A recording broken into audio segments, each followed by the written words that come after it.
Asian.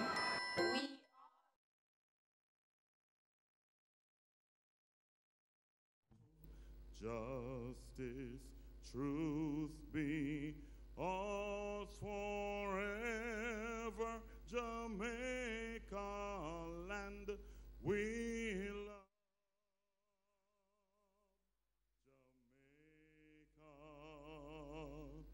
Jamaica, Jamaica land we love. Teach us true respect for all. Stir response to duty's call. Strengthen us, the weak to cherish. Give us vision lest we perish. Knowledge send us, Heavenly Father, grant true wisdom from above. Justice, truth be ours forever. Jamaica land we love. Jamaica, Jamaica, Jamaica land we love.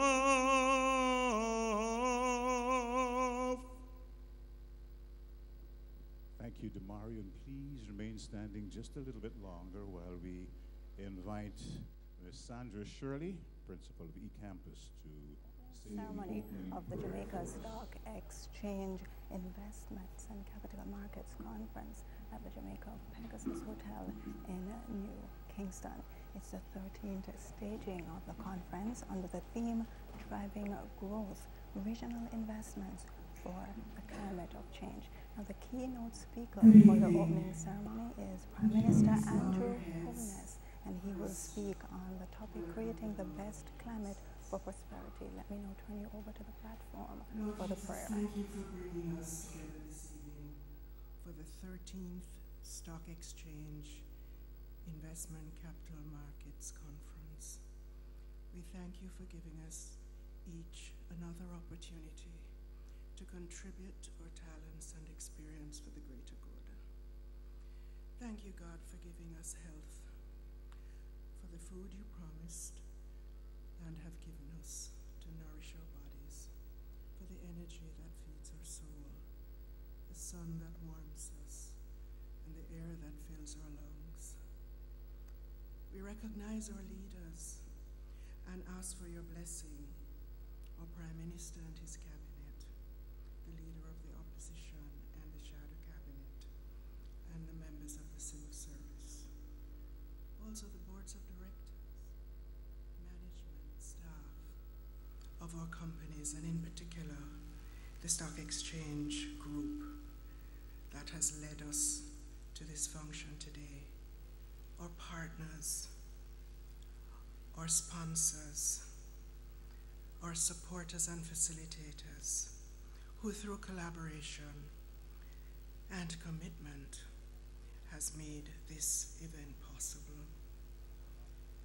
Together with our leaders of business and commerce, supported by our families, employees, suppliers, customers, we ask for your blessing on this conference, that we all can achieve our individual and collective objectives. And Lord, let us have a good conference. And when we're done, let us recognize that our success is because of your intervention and your will. All this we ask of you, O Lord. Amen.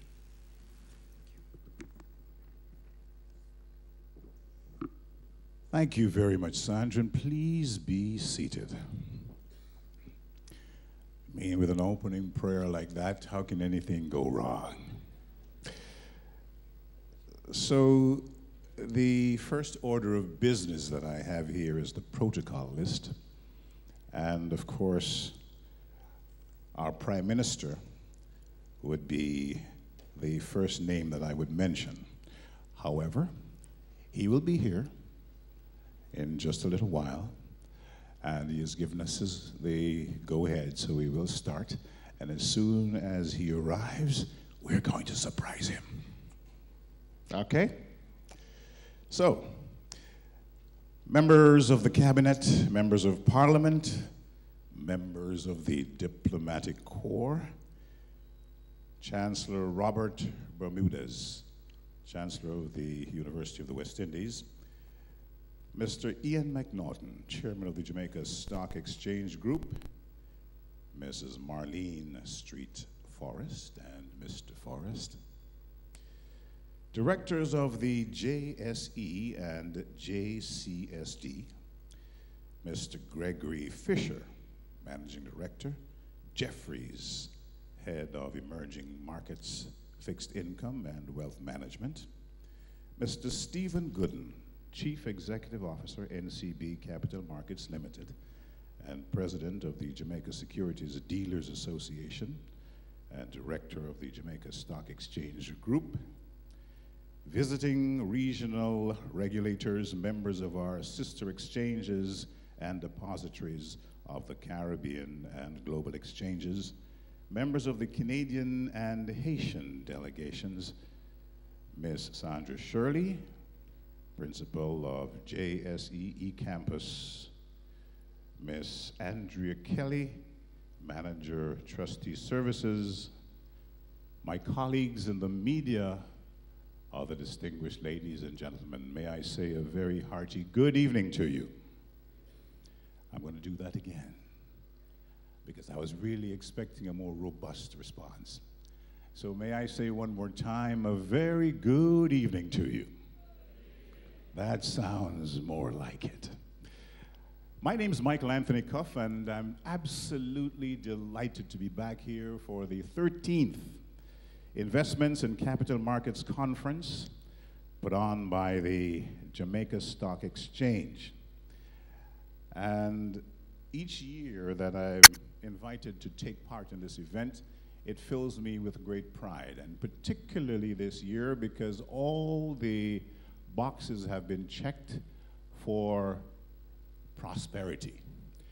And so therefore, it is with great pleasure that I'm here. Like you, I have some privileges of being part of the different workshops and seminars that will be run over between tonight and the next 2 days. And I can tell you this event is the flagship event for the Jamaica Stock Exchange. As a matter of fact, it is the biggest conference of its kind in the English-speaking Caribbean. So you are a part of something really special. Over 15 sessions and over 50 top-class speakers. You will be able to partake of the knowledge that these folks who are at the top of their game possess. And they will be sharing with you, they'll be interacting with you over between tonight and the next 2 days up ahead. They're drawn from different areas, from government, business sector, other stock exchanges, and of course other sectors of the economy. And so, I'm really hyped and ready to go. I'm sure you are too. We have lots of things that we will tell you about during the course of this evening. But just so we can kick things off, as we continue to just gain some momentum on this opening night, I'd like to invite you to welcome our very first speaker, someone you know very well. She needs no great introduction. She's no stranger to anyone in this room. So please welcome the Managing Director of the Jamaica Stock Exchange, Mrs. Marlene Street Forrest.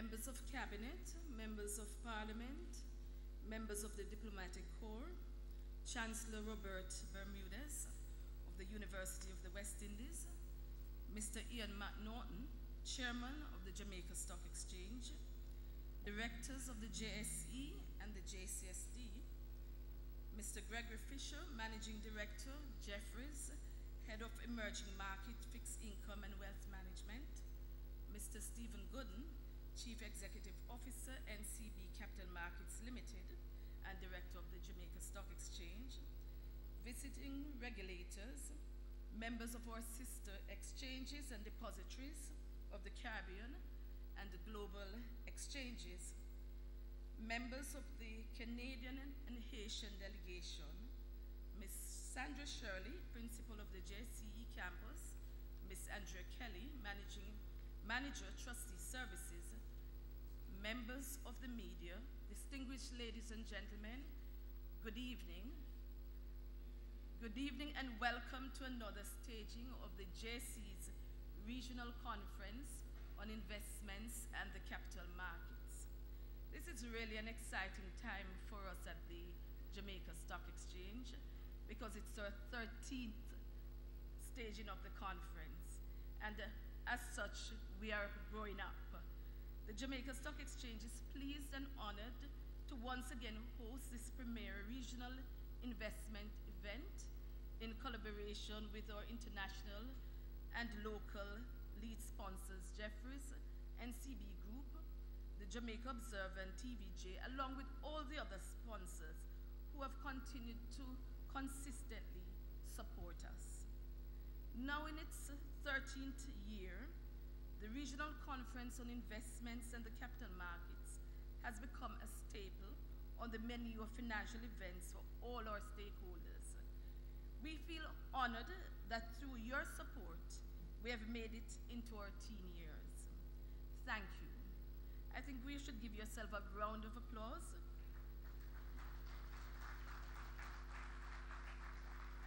For having supported us. Many of you have been here, and I'm looking at some of the faces in the audience that have been here from the beginning, that first conference in Montego Bay at the Half Moon Hotel. We continue to strategically place the conference at the beginning of the year to provide the industry with a forum for healthy reflection and cautious forecasting. And we have held fast to our conference objectives, and we are resolved to ensure that we meet our stated goals and the standards. But the goals are to bring key participants of the financial service industry to discuss and present ideas and issues pertinent to the development of the capital markets. We also, one of the objectives is also to facilitate a forum for the development of strategies necessary for the future growth of the sector in the region, to assist in the creation and partnership and improve understanding between financial institutions and allow for the generation of investment opportunities. And again, we consistently provide a showcase for industry's trends, products, and services. And by no means least, we create an awareness of the importance of the capital markets to the economic development and prosperity of the region, and to build social and strategic alliances. We are proud to say that the social and strategic alliances that we have built over the 12 years coming to the 13th have been strong bonds between ourselves, our regional partners, and also our global partners. This year's conference theme focused on driving growth, regional investments for the climate of change. The theme recognizes that regionally we are a part of an evolving global market, which is rapidly changing to such an extent that we can hardly recognize it. We can see many of these changes in the products that are coming to us fast and furious, and many of them we don't even understand. But we feel that this conference is supposed to highlight and to show us where we can go. However, it is imperative that we must embrace these changes, or at the very least, understand the changes. While contextually the region's actions which have affected changing climatic conditions have been small relative to many other regions, the impact of climate changes has significantly affected us both physically and financially. The effects have been far-reaching on our global economies, and as such we must seek to understand and control and even benefit from the disruptions within our borders. The pet word now we are hearing is disruptions. So we must look at how we can benefit from these. Many of these changes are within the financial and investment boundaries and affect us personally and our country and region collectively. There is a familiar proverb that says, "It is an ill wind that blows nobody any good," which simply means that an action or occurrence must be so bad that no one can benefit. And we believe with the climatic changes, whether it's economic climate or physical climate, that there are positives that we can get from this. A recent IFC report stated that nearly all greenhouse gas emission is expected to come from developing countries due to rapidly growing and developing economies. On the other hand, developing countries also account for about 2/3 of global infrastructure investments. Here we see obstacles and opportunities, and the question we must answer is how, as a region, we can tap through the capital markets into the opportunities to advance growth of jobs for our citizens. Within the context of climate of change, there are opportunities to ramp up climate investments through direct equity investments, a mix of loan or other private capital and venture capital. I see Audrey, you agree with me? And that can exist through our well-functioning and regulated stock markets within the region. We are operating in a dynamic world, and our regional capital markets are expected to compete both locally and globally. We have on our individual islands many social issues, and our financial sector, while not presented itself as a panacea, can co-partner with governments and other agencies to lead the way in addressing some of the issues that beset us. As we seek to grow the region through local investments, we must also mobilize funding from the international capital markets. We will look at different approaches to attract and maintain global focus, and this year we are indeed pleased to have a large contingent from Canada. Welcome again. We have benefited over the years from the relationships we have forged, and we hope to rev this up by active and reciprocal participation in both markets. Through this approach, we expect that we will reduce our vulnerability to climate change. Now, what are we going to be doing over the 2 days? Over the 2 days of conference, we will come closer to designing policies and programs aimed at improving financial market efficiencies, which should result in the expansion of the availability and affordability of financial services and the ease of access to capital. So let us, as presenters and participants, explore how as a region we can tackle together the challenges and reap the regional and global opportunities. The sessions over the next 2 days will prove to be educational and informative.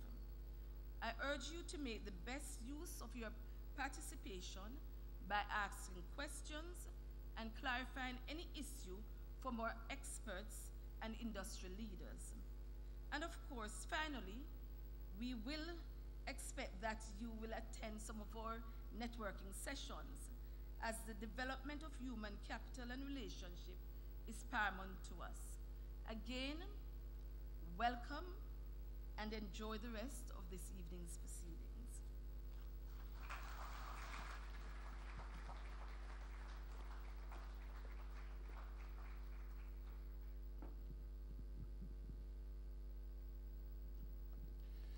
Thank you very much, Marlene. And of course, all of this we'd really have a hard time putting it together if it had not been for the folks whom I'm about to mention that have really, these are folks who really recognize a good thing when they see it. And I'm speaking of our sponsors.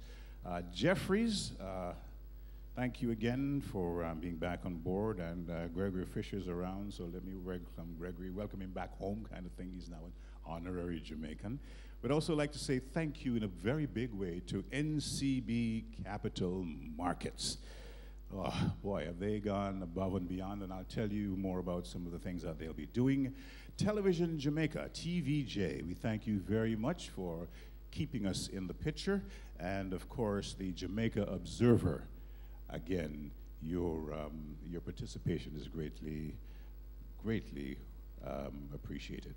Okay, so there are some other sponsors. We'll mention them as the evening wears on, but right now, just to remind you that one of the objectives of the conference is to bring together key participants of the financial services and of the industries to discuss and present ideas on issues pertinent to the development of their respective sectors. And of course, no one knows this better than our next speaker.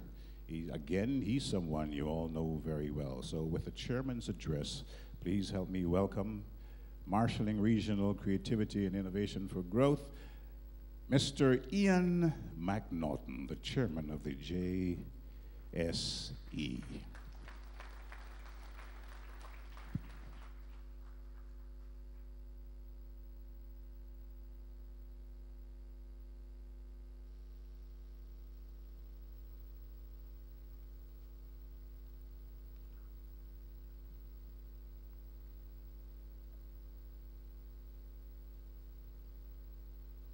Mr. Master of Sermons, Mr. Michael Anthony Coff, members of the Cabinet, members of Parliament, members of the Diplomatic Corps, Chancellor Robert Bermudez, Chancellor of the University of the West Indies, directors of the JSE and the JCSD, Mr. Gregory Fisher, Managing Director of Jeffries, Mr. Stephen Gooden, Chief Executive Officer, NCB Capital Markets, President of the Jamaica Securities Dealers Association, and a Director of the Jamaica Stock Exchange Group, visiting regional regulators, members of our sister exchanges and depositories of the Caribbean and global exchanges, members of the Canadian and Haitian delegations, Ms. Sandra Shirley, Principal of the JSE eCampus, Ms. Andrea Kelly, Manager Trustee Services, members of the media, distinguished ladies and gentlemen. You will either step forward into growth or you will step back into safety. Abraham Maslow, psychologist and creator of Maslow's hierarchy of needs. Good evening, ladies and gentlemen. Let me also welcome you to the Jamaica Stock Exchange Investments and Capital Markets Conference. Good evening, ladies and gentlemen. As you already know, this year's conference is being held under the theme Driving Growth, Regional Investments for the Climate of Change. In our quest to unlock growth in the climate of change, it is crucial that we establish the relationship between two very important concepts, creativity and innovation, and how the ideal mix of the two achieves growth. So then, what is the relationship between the two? Creativity and innovation, often mistaken to mean the same thing, are actually two very different concepts. Creativity is defined as the ability to conceptualize unique ideas or to recognize connections between random or unrelated things. Innovation, on the other hand, is a process that transforms these unique and creative ideas into new realities that deliver greater value. It represents a way forward, a fresh way of doing. It is the pulling together of these ideas to achieve the ultimate goal, growth. It is impossible to develop an innovative financial system and unlock growth if the key stakeholders do not recognize and nurture creative thinking and adapt to this constantly changing landscape that is the climate of change.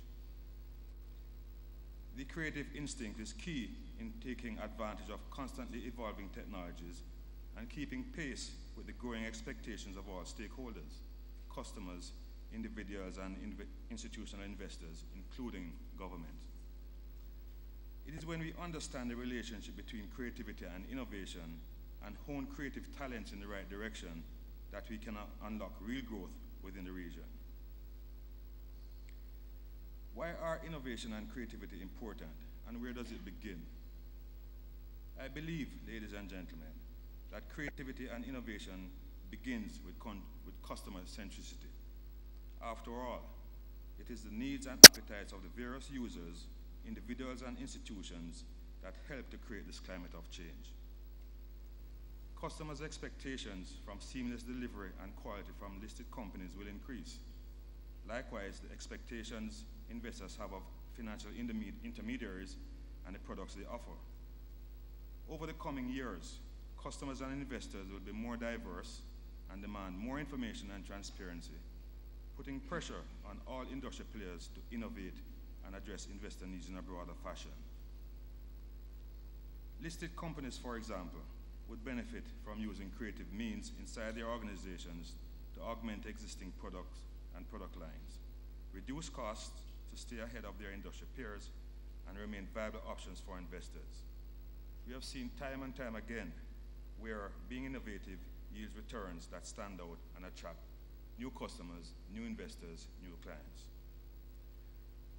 For financial institutions, creativity and innovation could mean investing in talent that enhances the portfolio management processes as the appetite for managed products grow.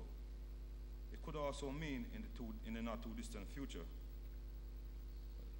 the now future, creating additional revenue streams to replace those eroded by technological advancements like blockchain technology and cryptocurrency. And I'm sure these are what the managing director was referring to as things we don't understand. Yes, though this technology carries benefits such as efficiency and lower costs to the user, it comes with what could be significant implications for financial intermediaries around the world. The stock exchange too has its own role to play in meeting the expectations of stakeholders.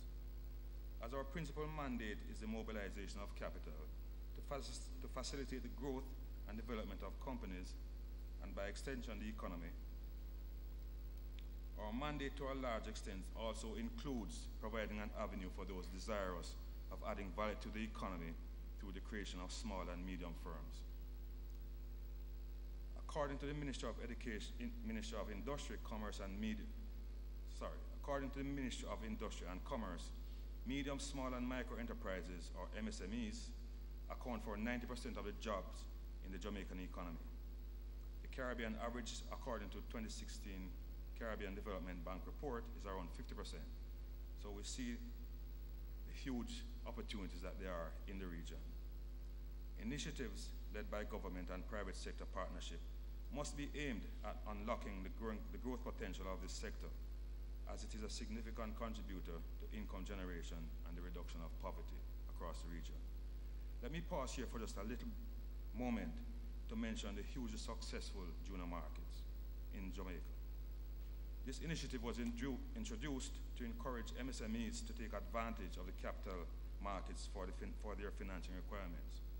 What we sometimes tend to forget is the governance requirements of being on the exchange. These requirements ensure that these MSMEs are properly managed, which in turn augurs well for the sustainability of the many jobs created in the Jamaican economy. This took creativity and innovation. I think there is a teleprompter saying applause somewhere.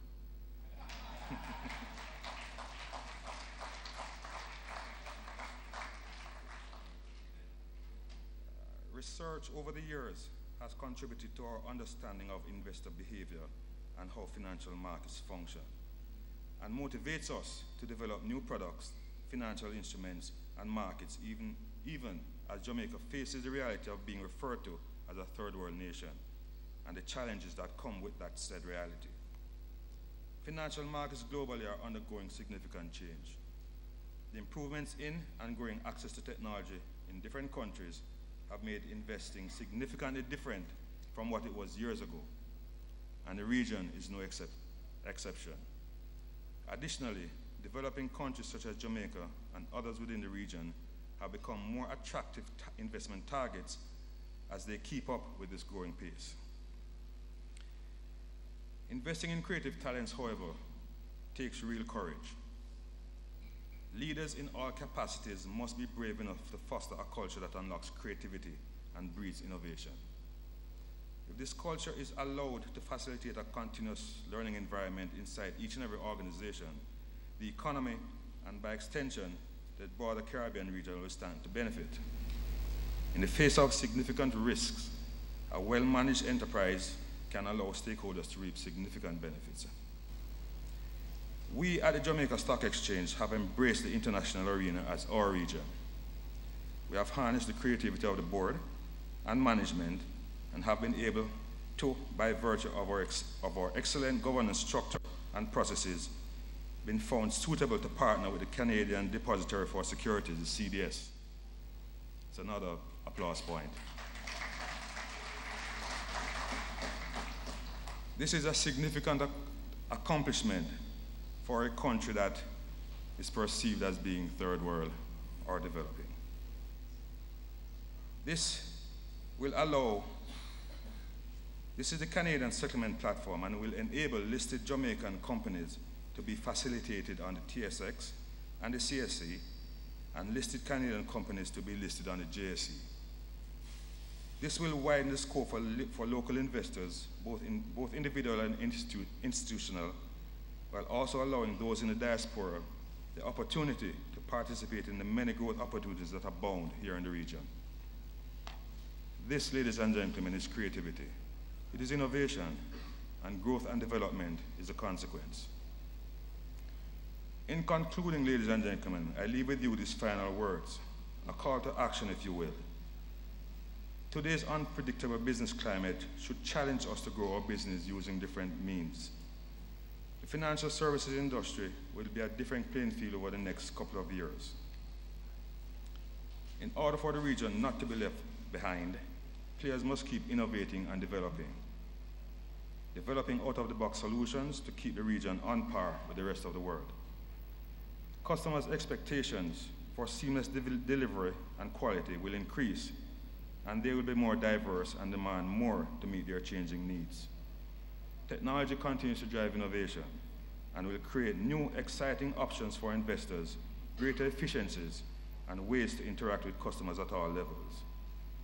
The region over the coming years will have a more diverse financial system that seeks to manage the finances of individuals and institutions, and the economies will have more sustainability and profitable opportunities as a result.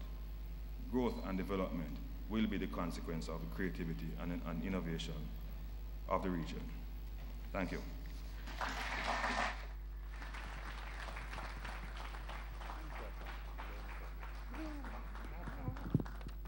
Thank you very much, Chairman McNaughton. And as we continue to move ahead on this exciting opening night of the Jamaica Stock Exchange Investments and Capital Markets Conference, opening night, big night it is.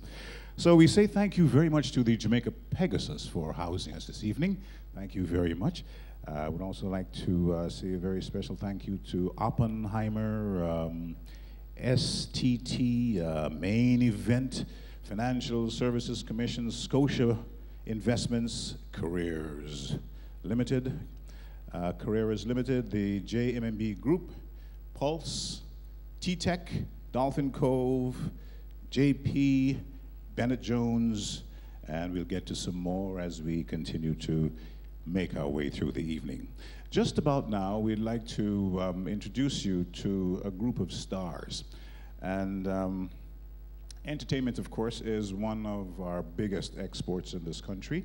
And tonight we are delighted to have with us a group that has just returned from China. They were representing our country there, and not just our country, the Caribbean. They were voted best band by TVJ. They're world champions of performing arts. They got that title in California, and they have several other titles to their credit. chances are they can handle the assignment tonight. I'd like you to help me welcome a very fine group of musicians. They are powered by NCB Capital Markets. They go by the name Beat of the Caribbean, the Silver Bird Steel Band.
Thank you.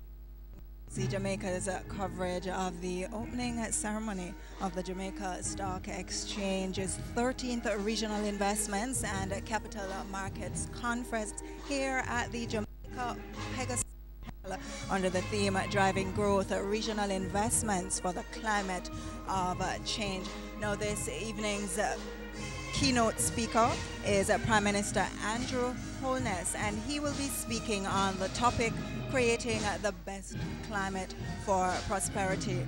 Now, the attendees at the opening ceremony are now being serenaded by the Silver Birds Steel Orchestra.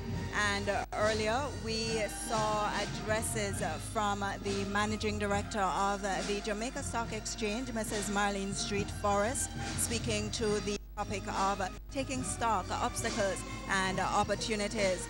The chairman of the Jamaica Stock Exchange, McNaughton, also addressed the opening ceremony, and he spoke on the topic of marshalling regional creativity and innovation for growth. Now, just to give you a brief highlight of some of the main points raised by the earlier speaker, Mrs. Street Forrest spoke about the significance of the JSE's conference, saying that it creates an awareness of the capital markets and builds social and strategic alliances which have resulted in strong regional and international bonds being met. And Mr. McNaughton spoke to the significance of understanding the link between creativity and innovation as the key to unlocking real growth. Now let me return you to the able hands of the Master of Ceremonies, Mr.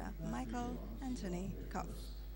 Just about here, please allow me to acknowledge the remainder of our sponsors: Fly Jamaica Airways, SG or Stock Gitter, Timeless Herbal Care, CPJ Caribbean Producers, Latin Finance, Yaman Adventure Park, the Jamaica Central Securities Depository, the JSE, Jamaica Stock Exchange, eCampus.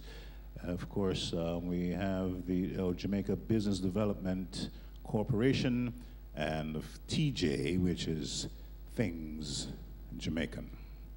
Okay, so we continue to press along here with one of the biggest things to come out of the Caribbean when it comes to a conference on finance. Of course, the Investments and Capital Markets Conference, JSE. We'd like to now introduce the CEO and NCB of Capital Markets. He's the president of Securities Dealers, and is going to address driving growth via the securities market. Please help me welcome Mr. Stephen Gooden.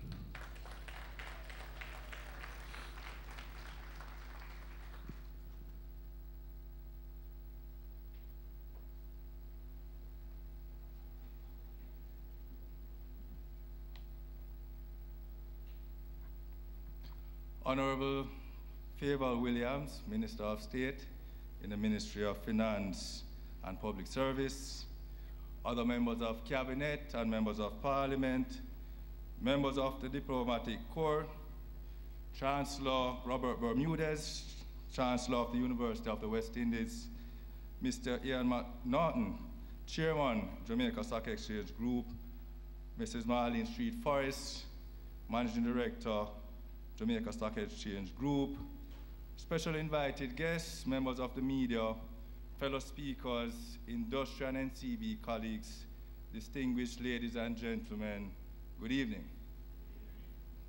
It's a pleasure to be here in the capacities of CEO of NCB Capital Markets and that of the President of the Local Securities Industry Lobby Group, the Jamaica Securities Dealers Association, JSDA. NCB Capital Markets is proud to be once again the lead local sponsor of the annual JSE conference. The conference is a staple in the calendar, not just locally, but regionally, and as such, in addition to sponsoring this year, we have committed to being the lead local sponsor for the next 2 years.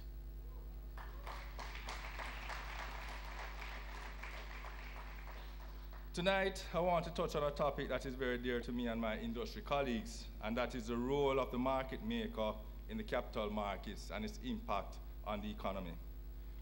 The reality is that in Jamaica, and I'm sure many other Caribbean countries, the market-making mandate of securities dealers tend to be understated, and its role in driving economic growth not understood or fully appreciated. Within the Jamaican context, securities dealers gained prominence in the 1990s at a time when the government of Jamaica had an insatiable appetite for financing after a protracted period of large fiscal deficits.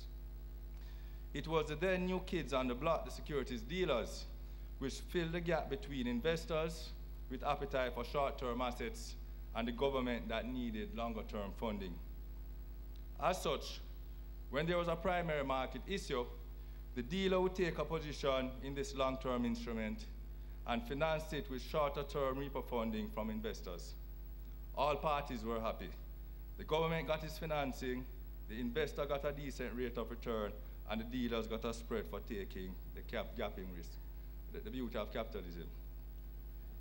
On the secondary market, when the supply of said instrument outstripped demand or vice versa, the dealer would create liquidity by buying or selling from his own inventory by moving around his client repo funding.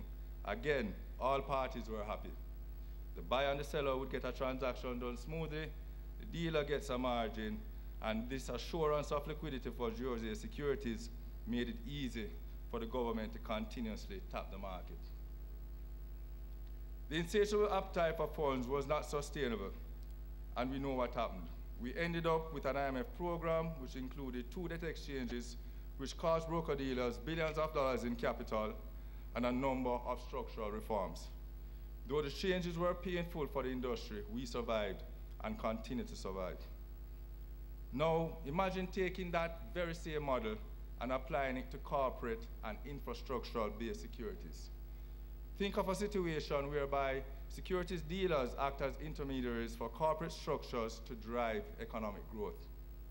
The very same model that filled the GOJ treasury could be used to drive the needs of productive entities and projects to grow the economy. After all, the capital markets is an attractive alternative to traditional bank financing, as terms tend to be more flexible to the borrower and in many instances cheaper when a traditional banking solution is less appropriate. So the government of Jamaica has been asking for lower interest rates, right, Minister? And more flexible financing for businesses. Well, here's the opportunity. However, there exist significant limitations due to regulatory hurdles, many of which have been imposed in recent times.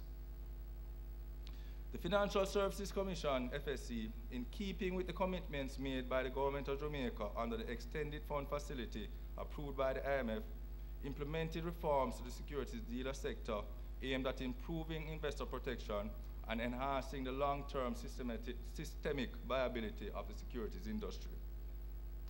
Using the language of the dealer community, the reforms were pretty much designed to kill the repo product and replace it with off-balance sheet products such as unit trust and mutual funds.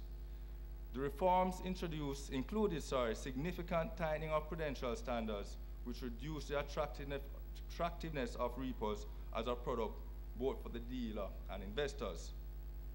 This, along with currency-related restrictions and 2 debt exchanges, significantly hampered securities dealers' ability to perform its market-making role, a function that served the government of Jamaica well during its time of need, a function that is not the mandate of a collective investment scheme, a commercial bank, or any other financial institution.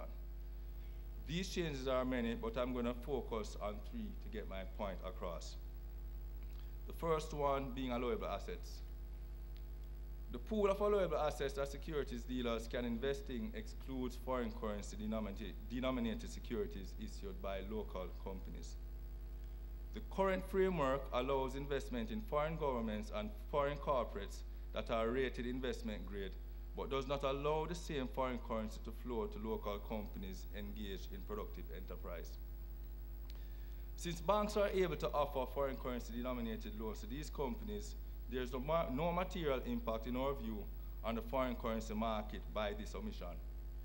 If companies have foreign currency funding needs, they will need to get bank funding, with possibly less favorable terms and less flexibility. This measure only reduces competition and restricts access to various types of funding options required to support business growth. The second limitation I'd like to speak to, or constraint, is a 100% credit risk rating for U.S. government of Jamaica securities. Among the slew of capital charges implemented on securities dealers, there is the 100% credit risk weighting for U.S. government of Jamaica instruments. This weighting is equivalent to the risk weighting for private equity exposure under the current risk weighting standards. Private equity is a riskiest asset class that one could contemplate. This level is inappropriate and inconsistent with international practice. That instruments of a foreign sovereign are generally considered,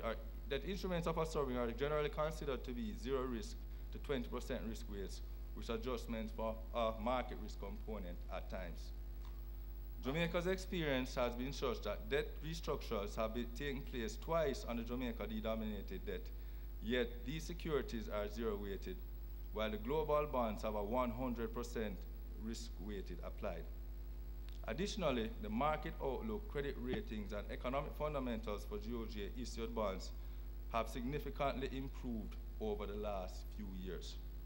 A reduction in weighting could release capital that could be redirected to providing further financing solutions to local corporates and infrastructural projects.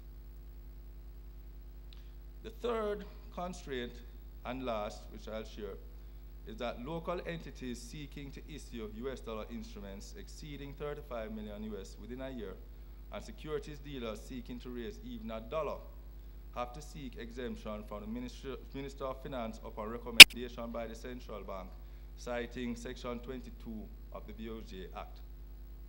Interestingly, Jamaica has no restriction on foreign currency movements in and out of the country. Therefore, any corporate that has a genuine need to deploy hard currency will be forced to convert anyway, as opposed to tap into existing USD liquidity, resulting in pressure on the foreign exchange market. This rule has negative implications for the pricing of USD funding, as the capital markets would not be able to effectively compete with the traditional, less flexible financing solutions. Also, investors that really want hard assets will just simply move their funds overseas if there is scarcity of quality local assets to invest in, creating a bigger problem, which is that of capital flight.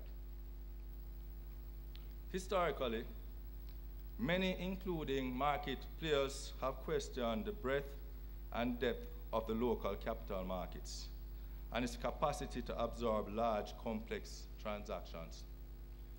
Then came 2007.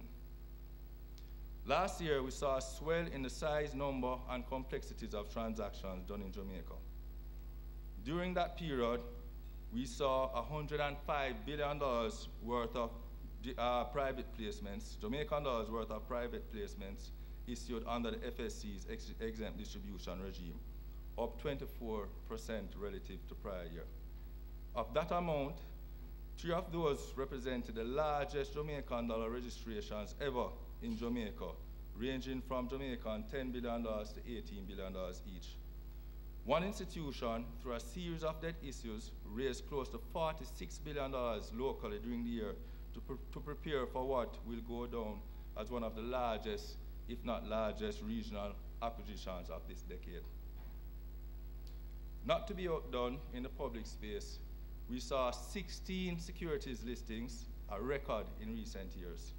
The 2 largest IPOs ever in history, with the largest being that of Usinco, which raised $6.1 billion, attracting close to $18 billion, bringing 8,000 plus new shareholders to his company and 2,000 plus new equity investors to the market. The JC this year is on track to having its 100th listing on the exchange, having closed 2017 with 96 listings.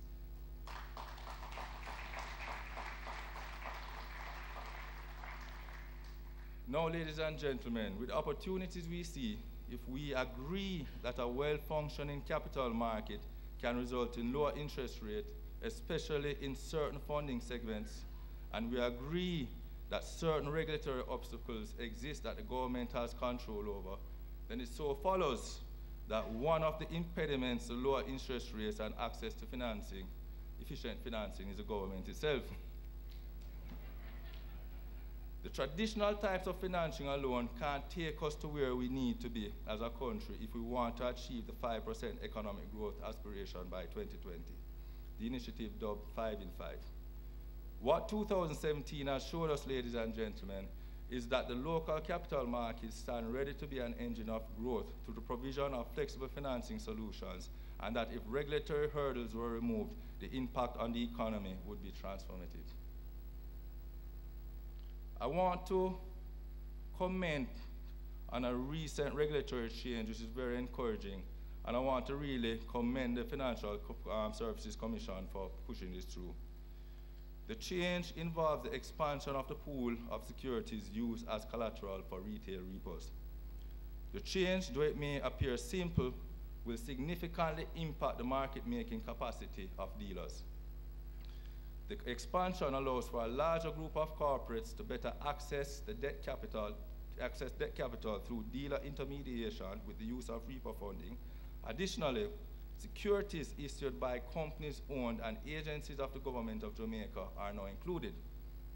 This will create greater appetite and better terms for funding GOJ-led infrastructural projects, as well as allowed for the government to improve its debt ratios through the removal of explicit guarantees, as dealers are now able to execute its market-making mandate with these securities, which otherwise require a government of Jamaica guarantee to be funded by a client repos. I hope this move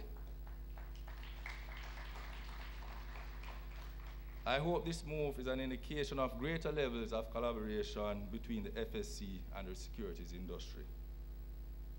In closing, I want to throw a challenge to the government. Let's this year remove the obstacles to the efficient functioning of our capital markets.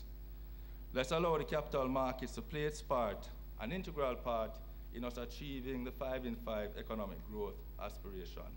Let's make Jamaica, and by extension the regional capital markets, the poster child for capital markets-led economic transformation among developing countries. Minister Williams, I have a message for Minister Shaw. Why settle for being the father of the junior stock market? An accolade well deserved for his role in the development and protection of the junior market. But why not set an aspiration to be the father of Jamaica's modern day capital markets? Right, I wanted to pose that question to you.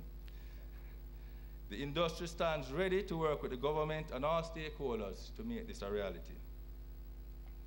Ladies and gentlemen, thanks for the continued interest in the JC conference and by extension the development of the regional capital markets. I look forward to seeing you later at the NCB Capital Markets hosted cocktails, as well as an informative and productive next 2 days. Thank you.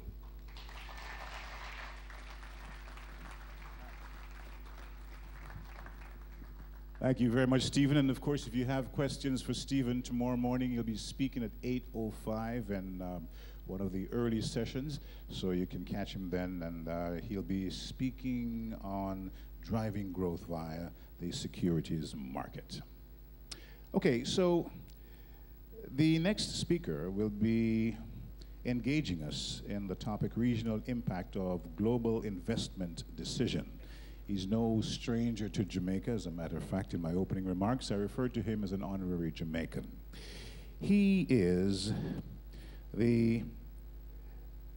someone that we've come to know and love here in Jamaica, the managing director and head of emerging markets, fixed income, and there's so many things here that it's just absolutely amazing going through this line. It's not hard for your eyes to focus on the wrong things sometimes. He's managing director, head of emerging markets, fixed income and wealth management. And a company is powerful when it uses just one name, Jeffries. Please welcome home our next speaker, Mr. Gregory Fisher.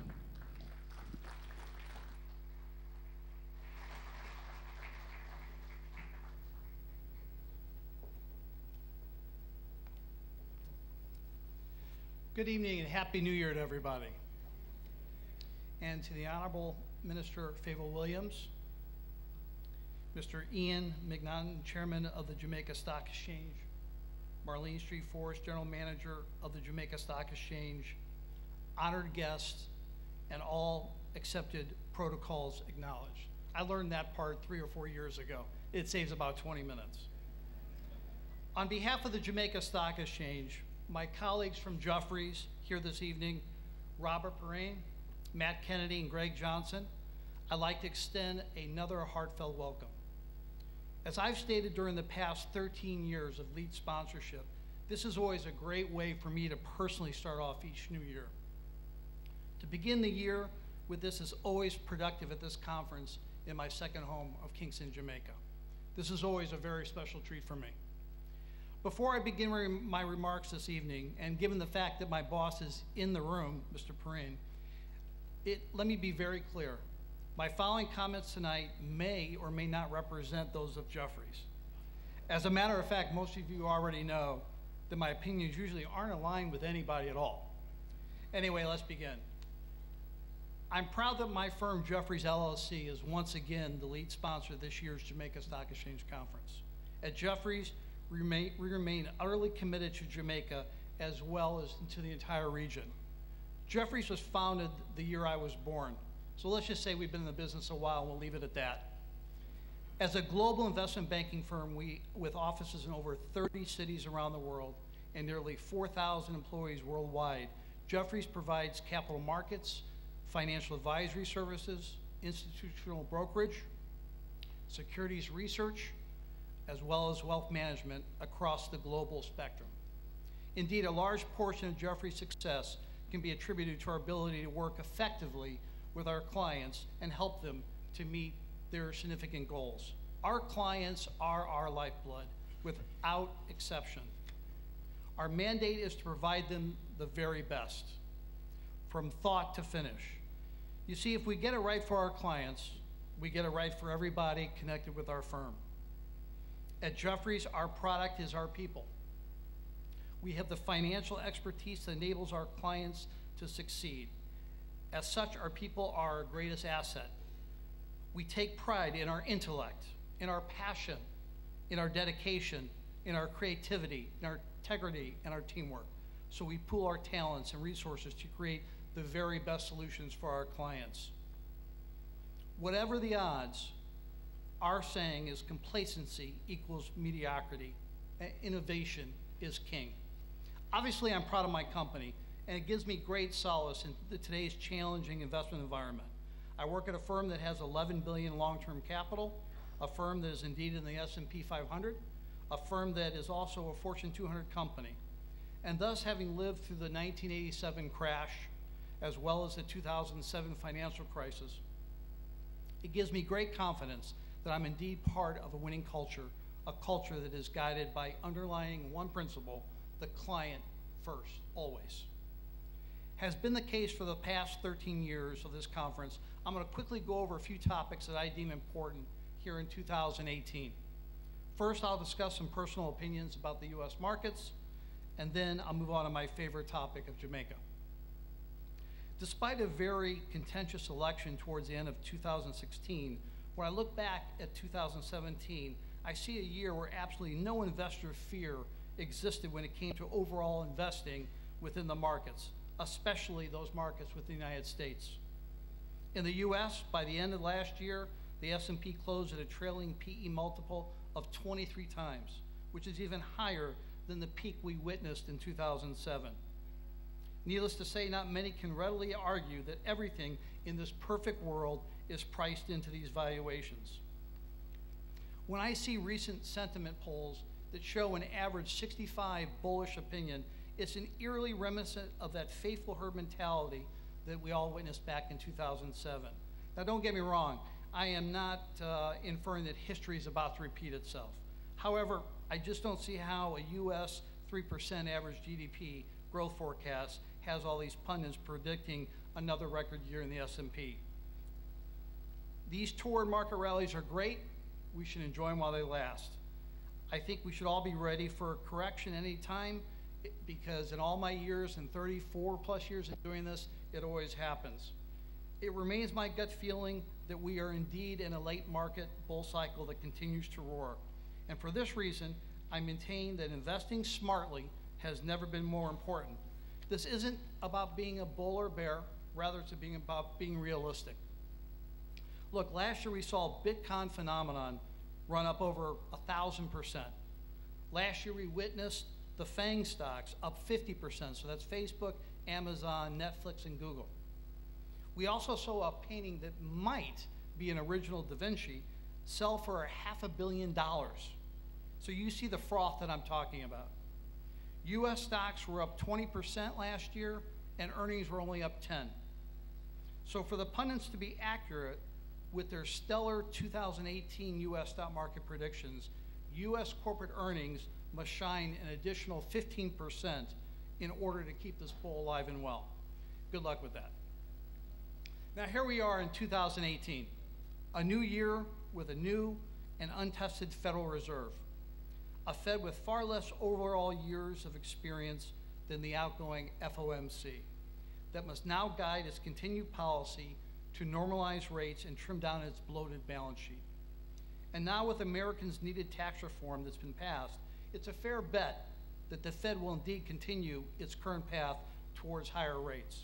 So let me share with you what really keeps me up at night. My worry here in 2018 is the Fed will over-tighten. The history of new Fed chairs is that they always over-tighten.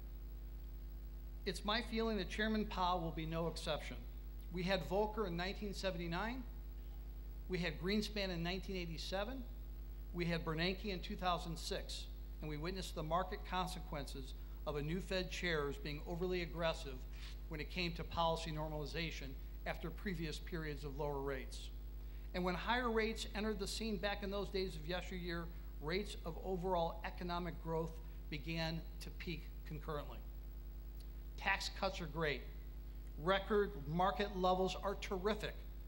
9-year bull markets are fantastic, but you cannot fight the Fed. 2018 will be an all-out tug-of-war between the US markets and the Fed. So finally, here's my own 2018 investing thesis as of right now. First, I'm sticking with my ongoing market thoughts that despite a Fed that wants much higher rates, the markets will endure lower rates for longer than most anticipated.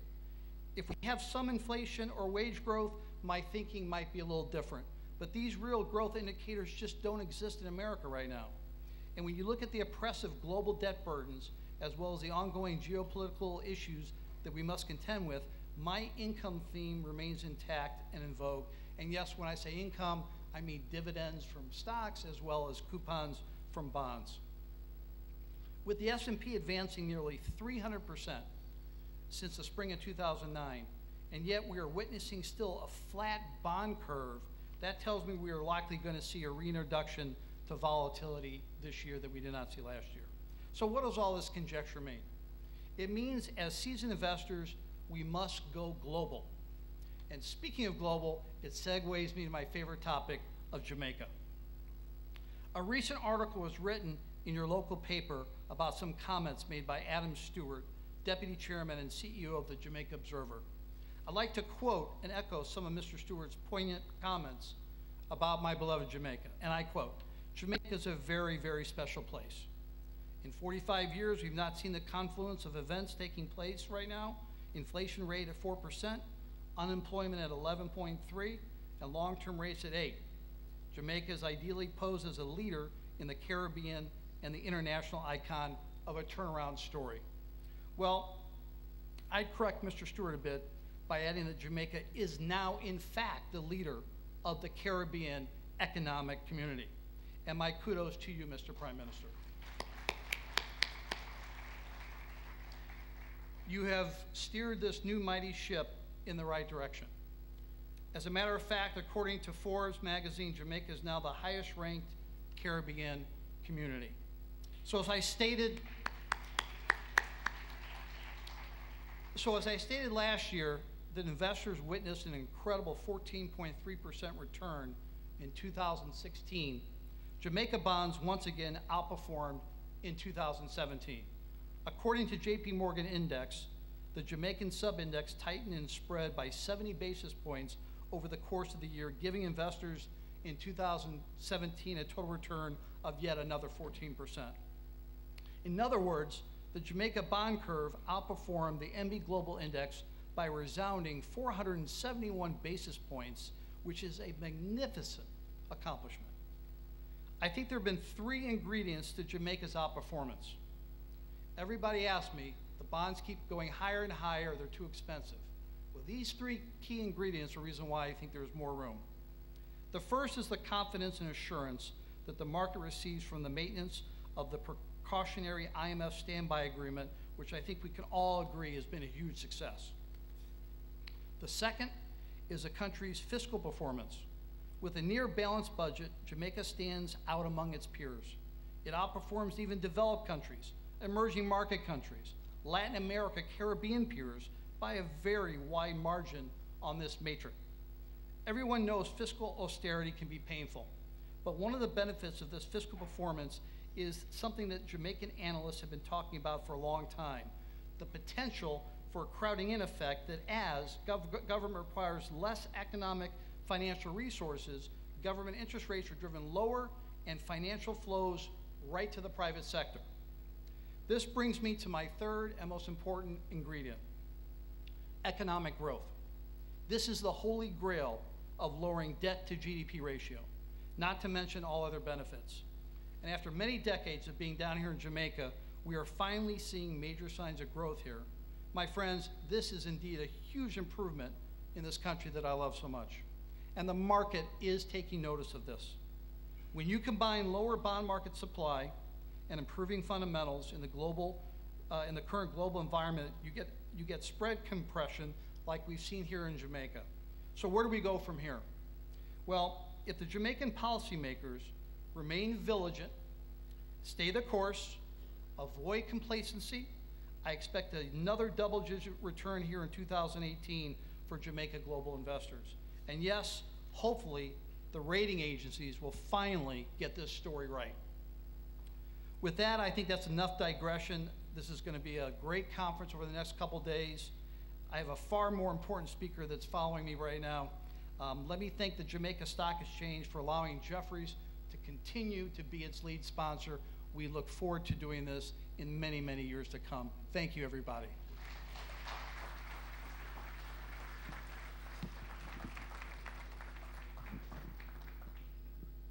Thank you very much, Gregory. And of course, it's always good to hear what you have to share with us.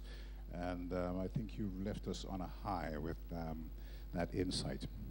So, ladies and gentlemen, please help me welcome our Prime Minister and keynote speaker and his party, the Most Honorable Andrew Michael Holness. Welcome. We're going to give him a little bit of time to catch his breath. And I'm going to invite back once again, because you enjoyed them so much the first time around, please help me welcome a group of amazing young musicians. They go again, the Beat of the Caribbean.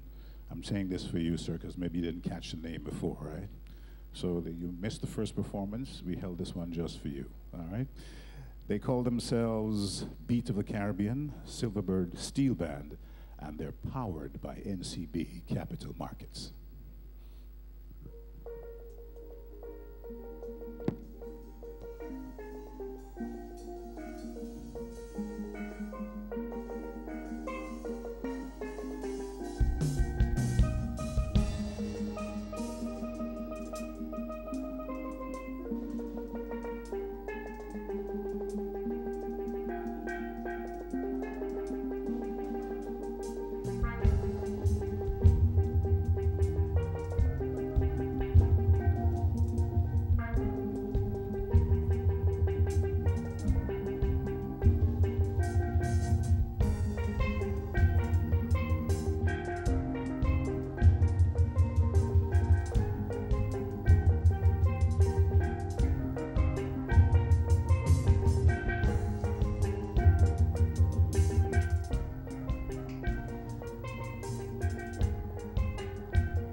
I'm now being joined by a heavyweight in the Jamaican business landscape, Mr. William Mahfood. He's the chairman of the Cinco Group. Welcome to PBCJ's coverage of the JSA conference, Mr. Mahfood. Thank you very much for having me, Peter. It's a pleasure to be here.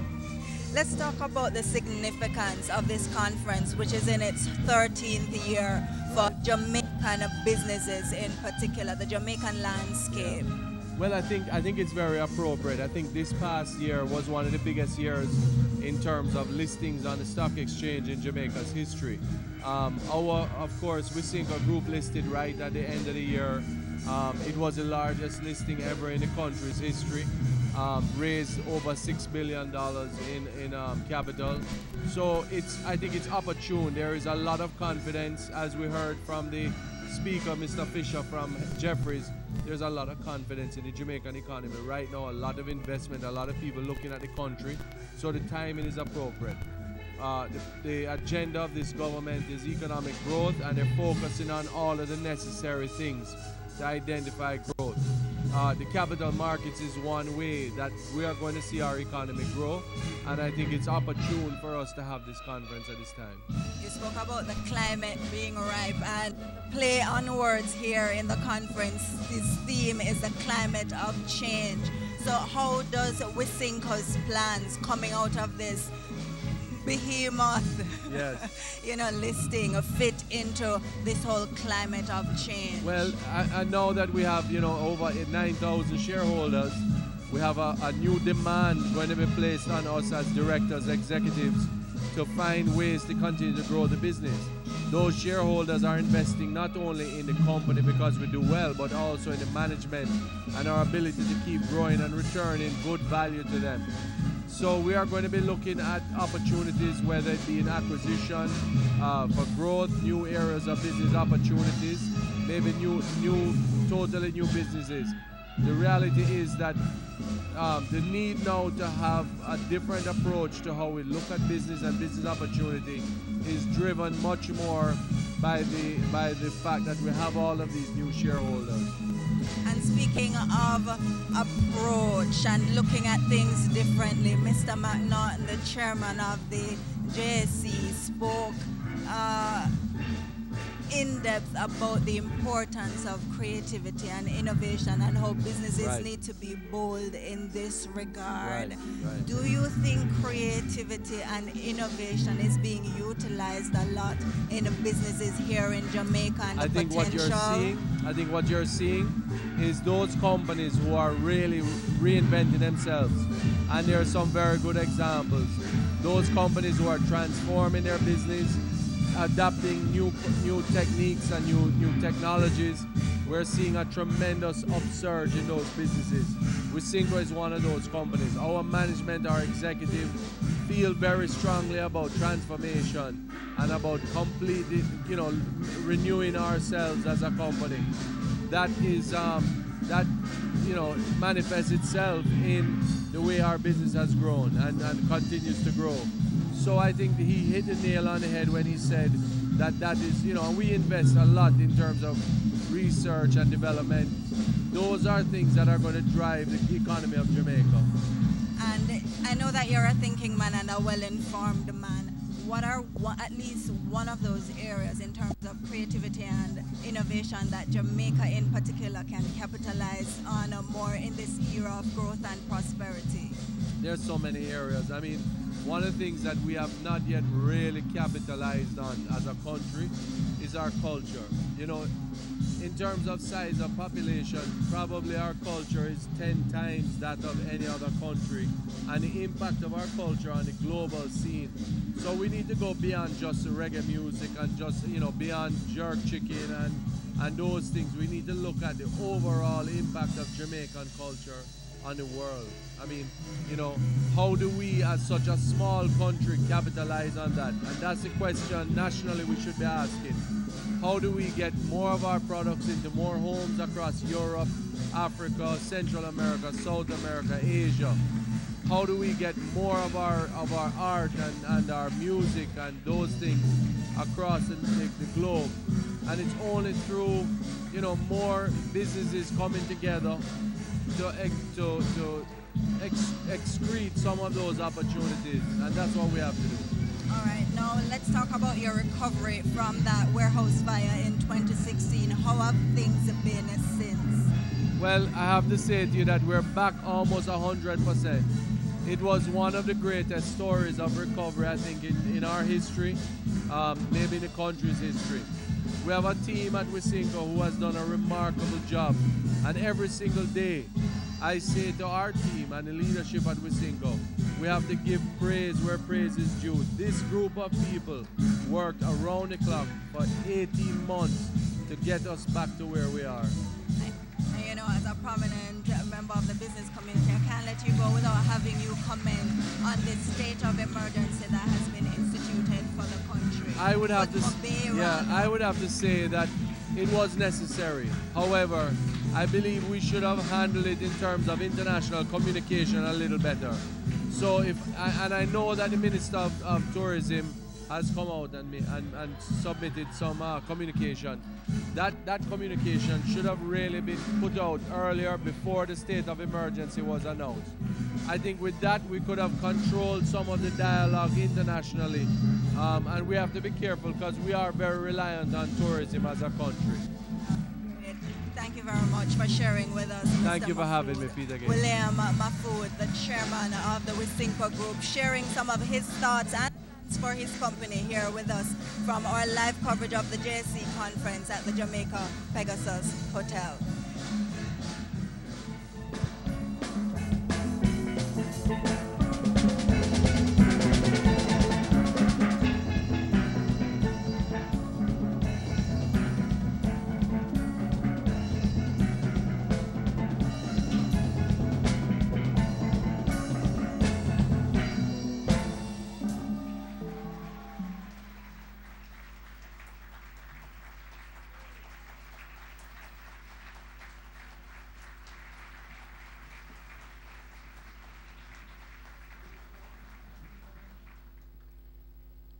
How the hell did they do that? There was a time not so long ago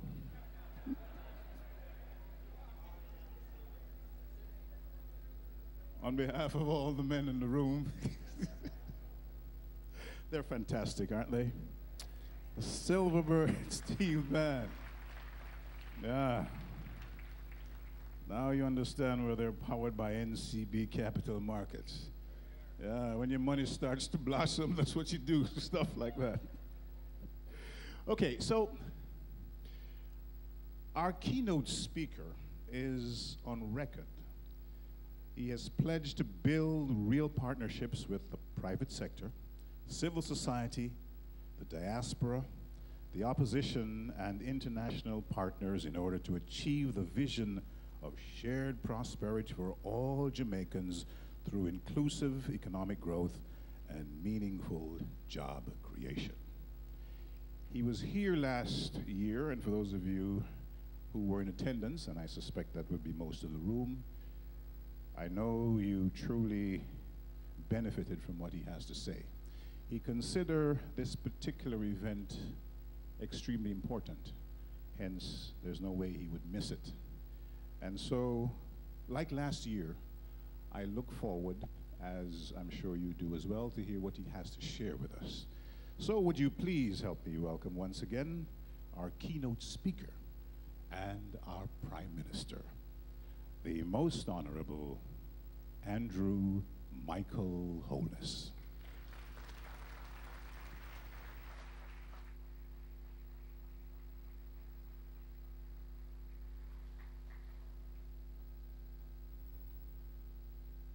So it was only a few years ago I was doing that on stage. Yeah, I was just reminiscing on those days.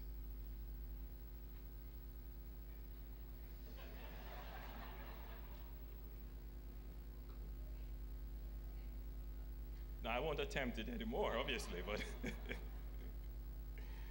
thank you very much, Master of Ceremonies, Michael Anthony Cuff, the Honorable Favor Williams, Minister of State in the Ministry of Finance, Mr. Ian McNaughton, Chairman of the Jamaica Stock Exchange, Mrs. Marlene Street Forest, Managing Director of the Jamaica Stock Exchange, our friends in the Diplomatic Corps and the Consular Corps, members of Parliament who are in attendance, Mr. Stephen Gooden, Chief Executive Officer, NCB Capital Market and President of the Jamaica Securities Dealers Association, Mr. Gregory Fisher, Managing Director, Head of Emerging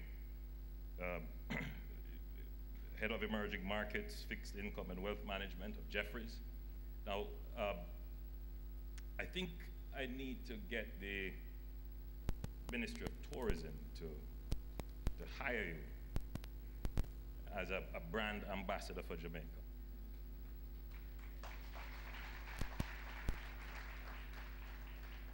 Just listening to him, I feel positive about Jamaica. Ms. Andrea Kelly, Manager, Jamaica Central Securities Depository Trustee Services. Ms. Sandra Shirley, Principal of the Jamaica Stock Exchange eCampus.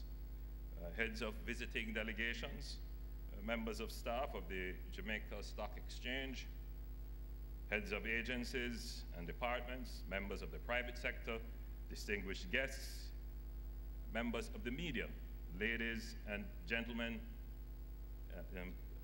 should I say good night or good evening?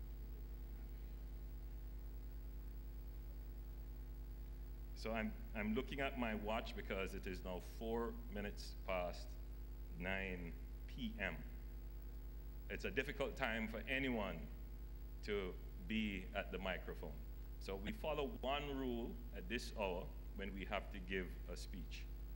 For the speech to be immortal, it does not have to be eternal. So I'm going to try to deliver a speech which hopefully you will consider to be immortal, but it will not take an eternity. It is always a pleasure to be here at this conference. I want to congratulate the Jamaica Stock Exchange for hosting what I know will be a stimulating conference.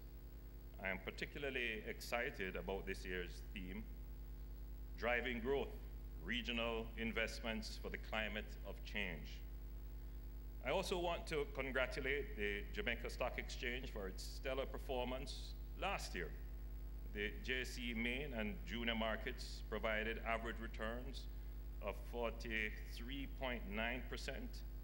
That's amazing. And the main market appreciated by 50% in 2017. That's amazing.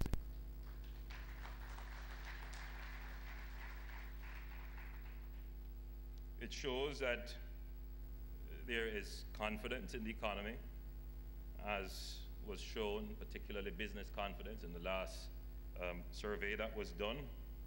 It shows that there is an appetite for risk and that there is capital for businesses to invest.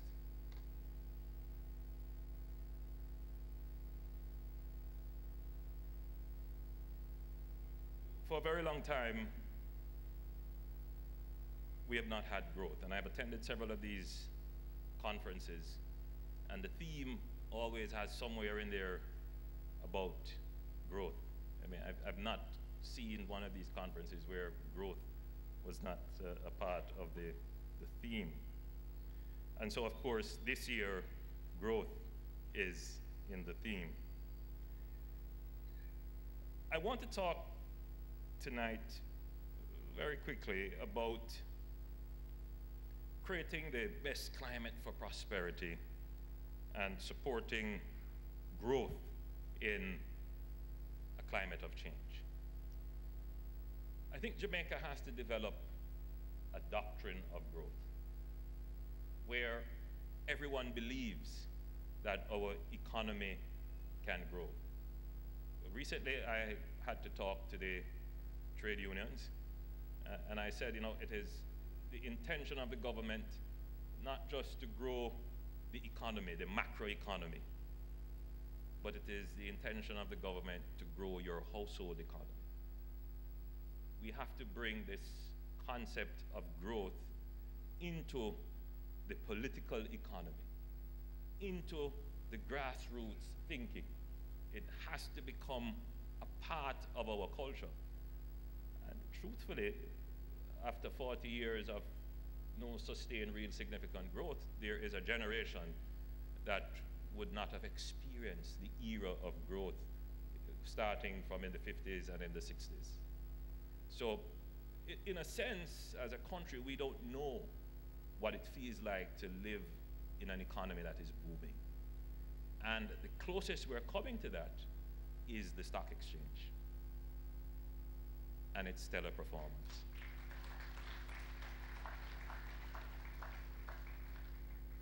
And that doctrine of growth, I think, would have several pillars, but I think I'll focus on 5 pillars tonight. The first is macroeconomic stability and fiscal certainty. For investors to take risk, they need to be assured that government is pursuing a path of fiscal management that is certain, that they can make their plans, make their investments, wake up in the morning, and it is still at the same level of taxation.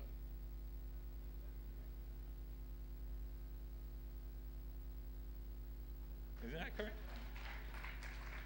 Or lower, or lower. And that means that government can't take on commitments and make wild promises and engage in profligacy and overspending or become overly populist. And I believe that we have started to develop this culture, this doctrine of fiscal certainty.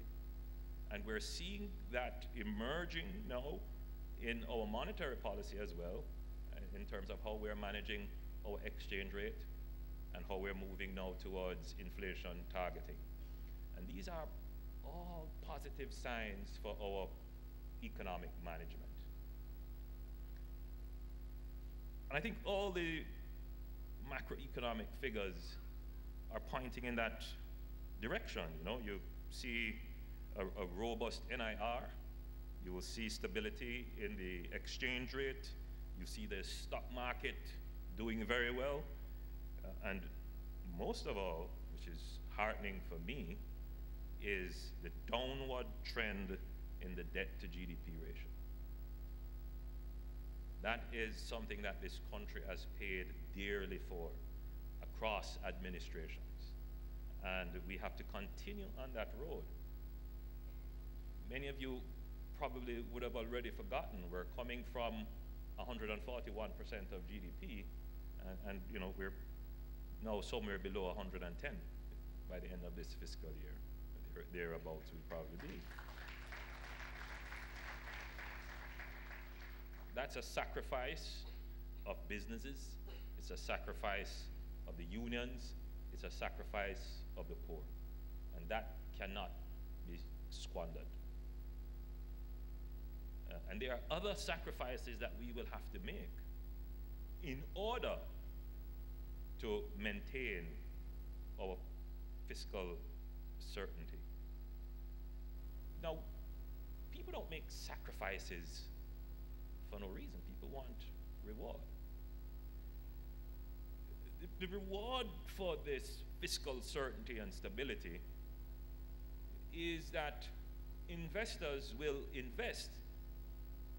But we're not looking for jobless growth and jobless investment. What we want is job creation. So the other important pillar of the doctrine of growth is that there must be job creation. It's a very complex subject, but I wanted to point out that for growth to really be meaningful to the Jamaican population against the context of historical inequities and unequal distribution of income. President Obama once pointed out that Jamaica was one of the second highest in the region in terms of income inequality.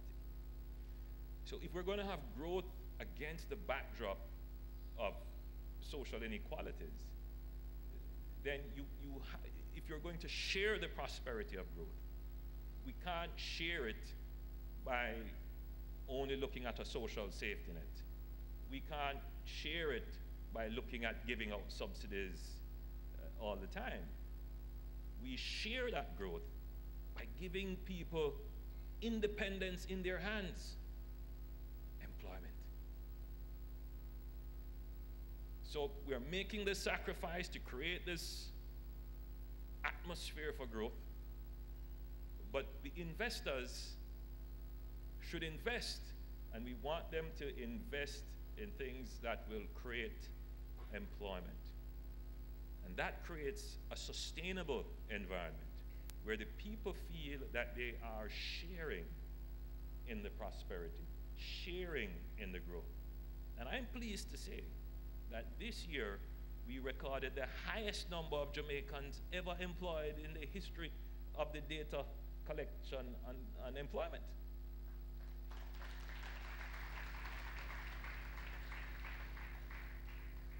We can boast of net 50,000 or more new jobs. Much of that is coming from the business process outsourcing, tourism, and the return of mining. And we want to continue to expand employment. But there is a slight problem, and I never thought I would be saying this. But it appears that the labor market potentially could be a constraint to growth, as was pointed out by the governor of the Bank of Jamaica. That we simply would not have enough labor, or rather work-ready labor, to supply the immediate needs that are coming on. And so we have given directions to Heart Trust, NTA, and the establishment of the new HOPE program to start ramping up our training exercises for young people. It's a good problem to have, but it's a problem that we must solve if we don't become an obstacle to our own growth. So I believe we can report success in the area of job creation, and there is much more to come. When I see the projects that will come to fruition under the BPO sector in particular, it is amazing. It is likely that at the end of the next fiscal year, we could double the number of persons employed in the BPO sector. And that would be amazing. That would be adding over 20,000 new jobs in the economy, just in that sector alone. The other pillar of a doctrine of economic growth is that we must seek to renew our infrastructure. And in particular, our urban infrastructure. The truth is that there has been a great level of disinvestment in infrastructure. Jamaica has one of the highest roads per kilometer density in the world. And because of that, we would probably have one of the highest unmaintained road network if you were to find a metric to judge that in the world. But the truth is that we have roads that are not necessarily well connected. We have infrastructure that is not necessarily well planned. If the infrastructure is going to support growth, it has to be smart. It has to be smart infrastructure. It has to be infrastructure that is connecting your airports and your ports to your productive activities. And it's not just roads and ports, it is also your ICT infrastructure. Because, you know, the packets that are being delivered are not all physical. Some of them are small virtual packets over Wi-Fi or broadband or connected through fiber. And we have to be able to deliver that to the world at the fastest speed. So the government is investing in ensuring that Jamaica has world-class, connected, and smart infrastructure. And that is why we have decided to invest and support the development of the government campus, which is the Hero Circle project to establish the government circle where we will have the campus of government offices all purpose built in one location. That is why we're making the investments in much of the road network that you're seeing. Please forgive the inconvenience, those of you who have to travel on many of those roads, but they will be smarter infrastructure with technology built in to manage traffic flow. So yes, you are inconvenienced now, but when those roadways are finally finished, you will see an increase in efficiency, and you will have a load lifted off your shoulders when you get to work in the mornings and when you get home from work in the evenings. Your efficiency and productivity will improve. And you're seeing it right across the corporate area and right across Jamaica. The other important pillar in the doctrine of growth is public sector transformation. We've been talking about this for so many years, and we just keep talking about it. But it's one of those difficult subjects to act on because it has so much political underpinning. The truth is that the old model of government relied on the public sector to create employment. And so we have a public sector by virtue of that model that may not be the public sector fit for purpose, particularly for supporting growth.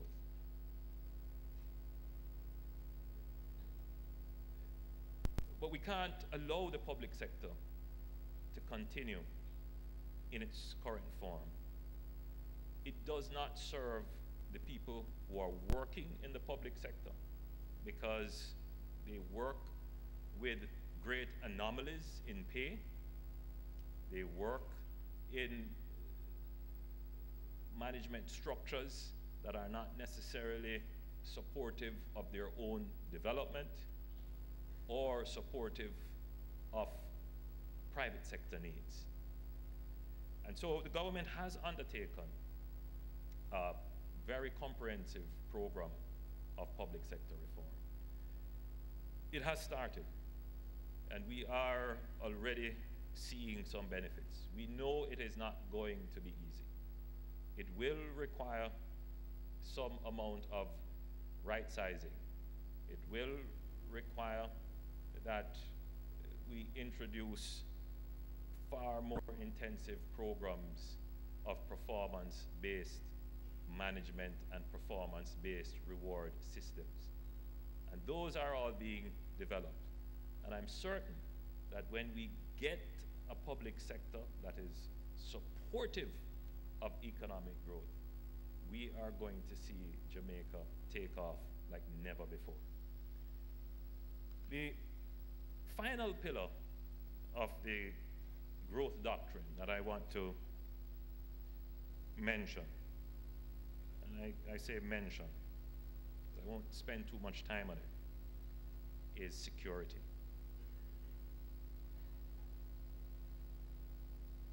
You know, the markets are the best mechanisms for aggregating information about what the future will look like. The markets grab up all kinds of information, even information that doesn't appear to have any economic value, like a state of emergency in St. James.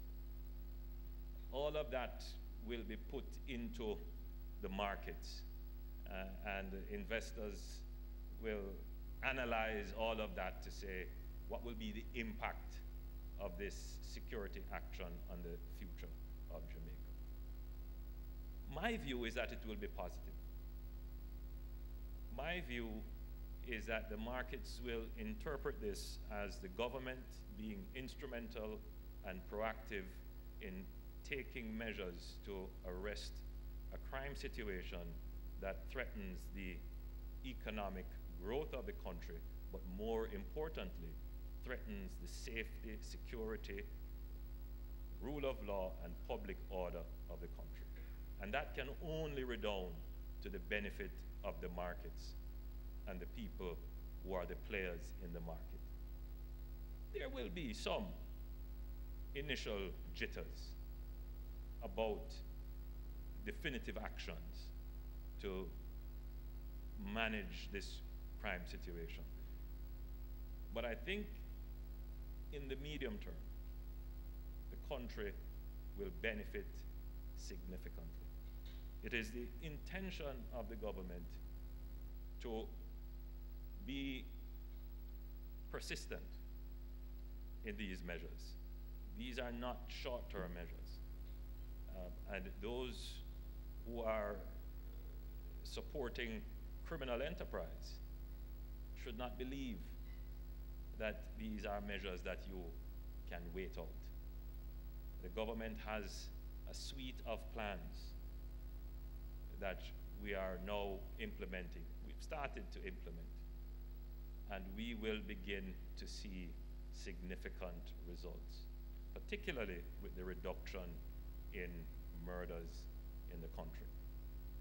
It is the intention of the government to not just disrupt, but to totally undermine and uproot the criminal gangs and the networks that they have formed. It is the intention of the government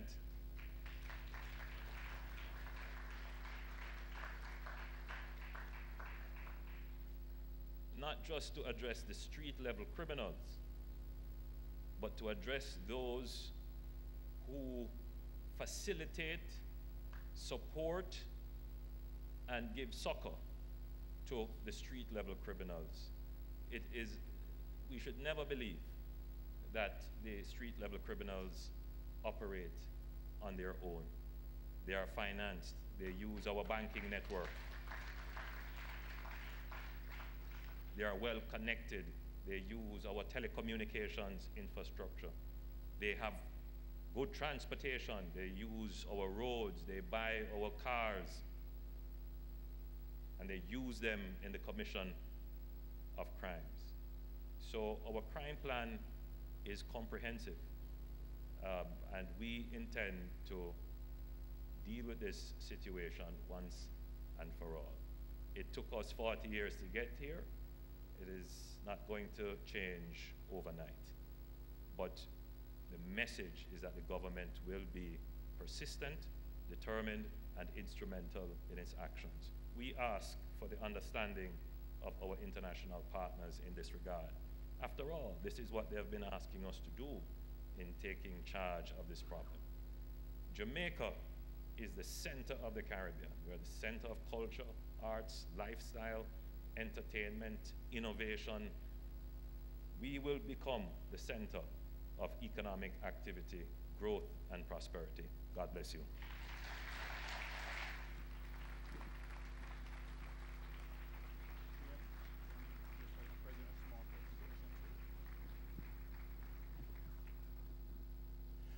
As always, sir, your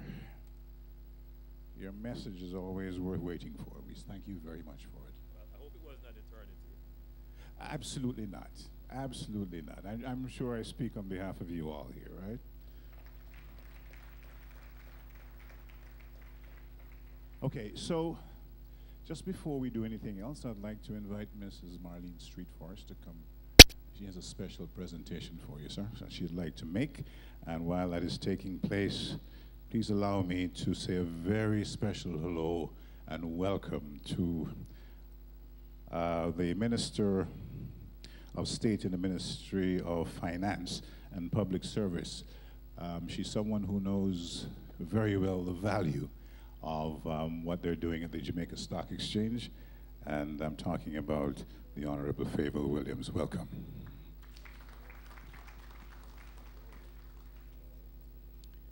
Okay, so tomorrow, things get started around about, I'm sorry? Yes, yes, absolutely. Prime Minister, I take pleasure in giving you a copy of our booklet for the conference in 2 days, and I hope that you'll be able to drop in even one or two of the seminars. Thank you again for your presentation. It was well received. Thank you. Thank you.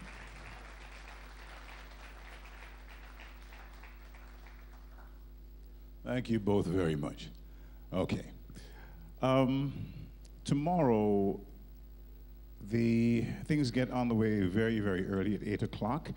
And we have quite a number of sessions, over 15 sessions, and tomorrow into Thursday, over 50 speakers that we'll be sharing with you. And so we are looking forward to the next 2 days in terms of what is on offering, and by way of you know, the exchanges that you will be engaged in. So please be sure to be here as early as you possibly can. All right, so just one thing left now to do in the order of business, and that is to invite Miss Andrea Kelly. She's the manager of the JCSD Trustee Services, and she will do the vote of thanks. Andrea?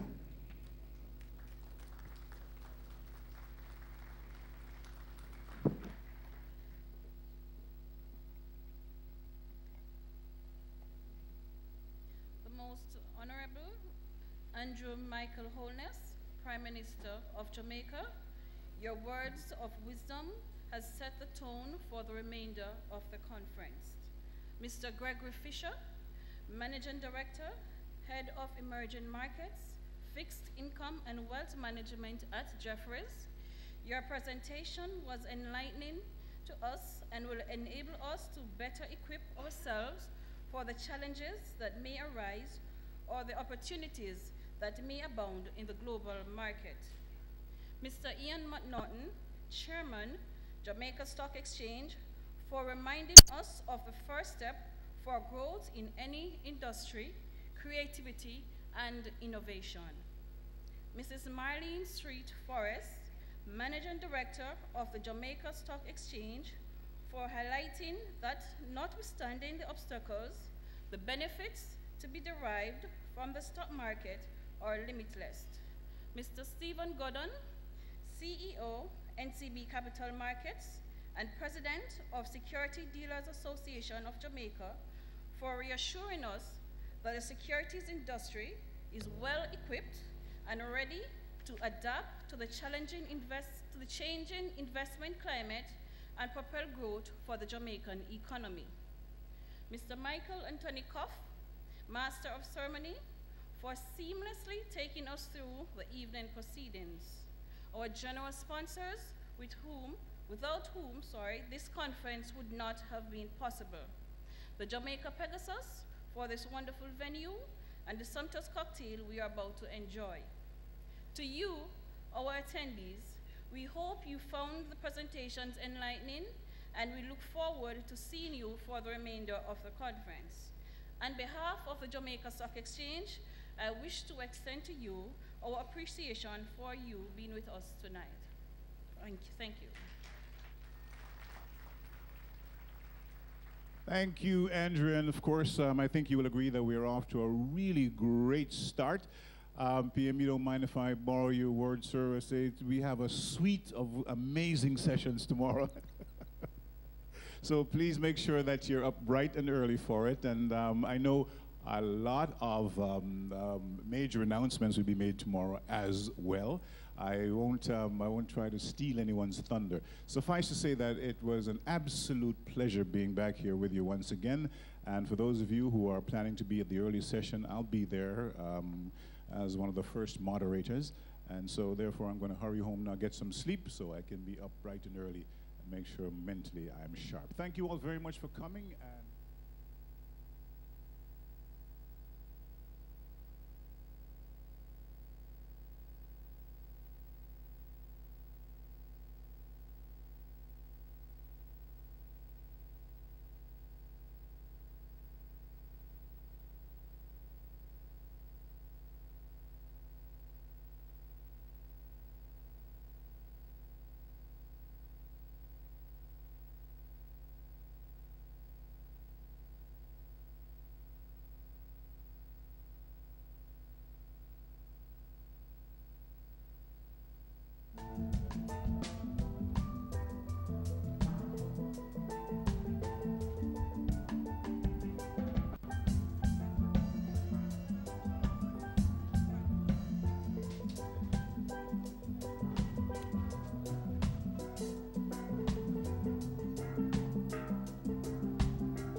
and the arts. You're watching PBC Jamaica.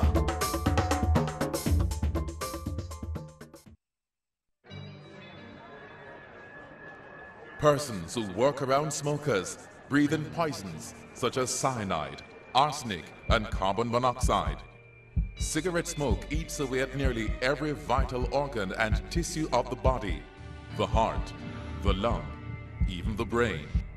Exposure to secondhand smoke is eating you alive.